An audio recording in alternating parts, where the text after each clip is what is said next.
Environnement maintenant, avec ce rapport choc de l'AIE, l'Agence internationale de l'énergie.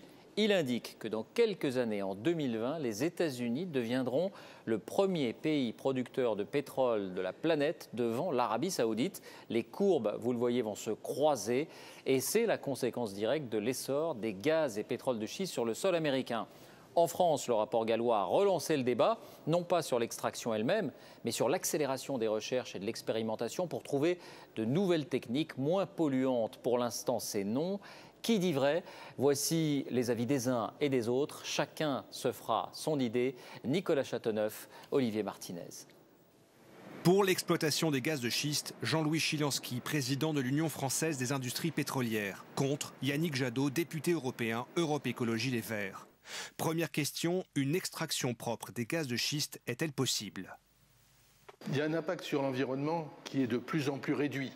Au fur et à mesure, on fait qu'on utilise moins d'eau, on utilise moins d'additifs et ils sont biodégradables, on réduit l'empreinte au sol.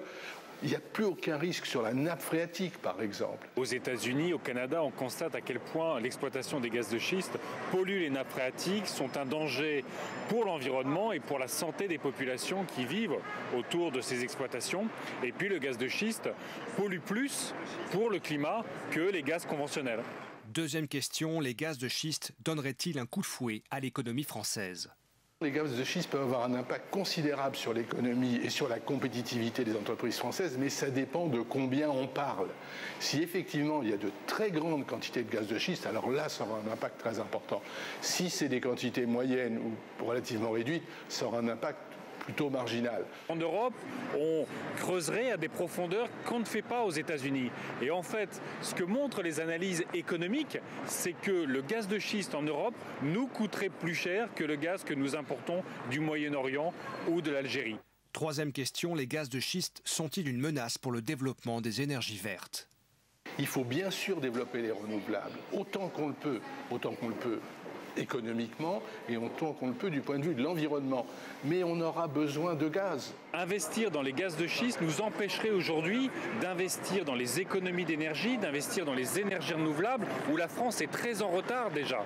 Pour les uns, les gaz de schiste sont une formidable opportunité. Pour les autres, une ligne rouge à ne pas franchir. Le débat est loin d'être enterré.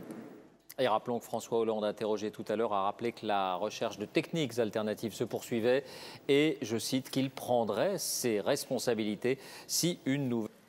Sur les gaz de schiste, il rappelle l'interdiction de la fracturation hydraulique, mais ouvre la porte à d'autres recherches.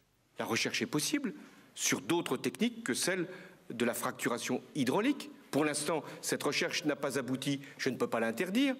Elle n'est d'ailleurs pas interdite par la loi. Sur les autres techniques, je laisse les entreprises, les chercheurs travailler et je prendrai mes responsabilités le moment venu si une technique